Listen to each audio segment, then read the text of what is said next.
Hi friends and families, இன்றைக்கி ஒரு mini vlog தான் பார்க்க போகிறோம். இன்றைக்கி வெள்ளிக்கிழமைன்றதுனால காலையிலேயே எழுந்து சாணி எல்லாம் போட்டுட்டு துளசி செடியாண்ட கோலம் போட்டுட்டு செம்மண்லாம் இழுத்துட்டு அதுக்குள்ளே நான் கோலம் போடுற டைமில் தண்ணி காய வச்சுருந்தேன். என் பசங்களை போய் 2 பேரும் ஸ்கூலாண்ட விளையாடிட்டு இருந்தாங்க. போய் கூட்டிகிட்டு வந்துட்டு 2 பேரையும் குளிக்க வச்சேன்.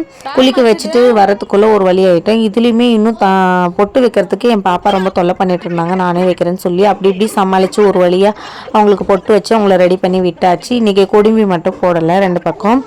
அப்புறம் நெக்ஸ்ட் தெருவில் வித்துட்டு இருந்தாங்க. இது ஒன்று வாங்கினா 10 ரூபா, 10 வாங்கினா ஒன்று ஃப்ரீ சொன்னாங்க. சரி, நான் அதை வாங்கிக்கிட்டேன். நெக்ஸ்ட்டு எப்போ பாரு டெய்லர் மிஷின் மேலே ஏறி உட்காந்துட்டு பூஜை ரூம் மேலே ஸ்க்ரீன் போட்டுருக்காது இழுத்துட்டு இருக்காங்க. அதுக்கப்புறம் எங்கள் மாமனார் பிரேக்ஃபாஸ்ட் வாங்கிட்டு வந்துருந்தார், இட்லி.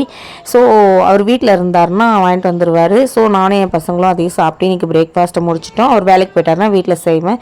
காலையில் டைமில் மட்டும் என்றைக்கும் சமைக்கலன்னு நினைக்கிறீங்க. புரட்டை வேறு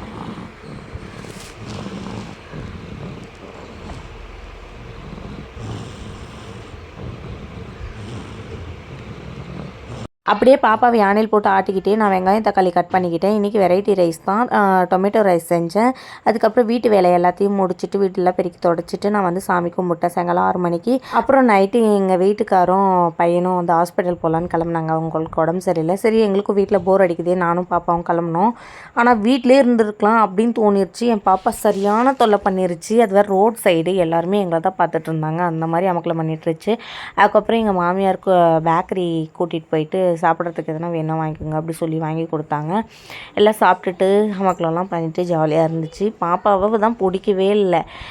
எங்கள் டென்ஷன் ஆனது தான் மிச்சமே. எங்களையும் கூட்டின்னு வந்தோம்னு சொல்லிட்டாரு. அதனால் வீட்டிலே இருந்தால் நல்லா இருந்திருக்கும்னு தோணுச்சு. அதுக்கப்புறம் எனக்கு நானே ஓனாக எடுத்துக்கிட்டேன். ஏன்னா இது ஒரு 10 வருஷம் கழித்து கூட திரும்பவும் பார்க்கணும் இல்லைங்களா. எனக்கு யாருமே ஹெல்ப்புக்கு இல்லைன்றதை நான் சொல்லிக்கிறேன். அப்புறம் எடுத்துக்கிட்டு என் பையன் விளாகர் மாதிரி இப்படியே பேச ஆரம்பிச்சுட்டான். அதுக்கப்புறம் ஒரு வழியாக அவங்க ஆயா ஐஸ்கிரீம் வாங்கி சாப்பிட்டு காலி பண்ணிட்டாரு. அப்புறம் என் பாப்பா தண்ணி குடிக்கலான்ட்டு அந்த அம்மாவே பம்ப் பண்ணிகிட்டு இருந்தாங்க. இதெல்லாம் பண்ணி முடிச்சுட்டு ஒரு வழியாக நாங்கள் திருப்பவும் வீட்டுக்கு கிளம்பிட்டு எங்கள் பையன் எங்கள் மாமியார் கூட போகிறேன் அப்படி சொன்னால் அவங்க பெரியப்பா வீட்டுக்கு. சரின்னு சொல்லிவிட்டு நாங்கள் 3 பேர் மட்டும் இப்போ கிளம்பிட்டோம். வரும்போது 4 பேராக வந்தோம். இப்போ நாங்கள் 3 பேராக கிளம்புறோம். அவன் அவன் பாட்டி கூட கிளம்பிட்டான். இதுதான் என்னுடைய மினி விளாக். பிடிச்சிருந்தா லைக் அண்ட் சப்ஸ்கிரைப் பண்ணிக்கோங்க மக்களே. அண்டல் தன் பேபி எல் என்ஜாய். தேங்க்ஸ், பாய்.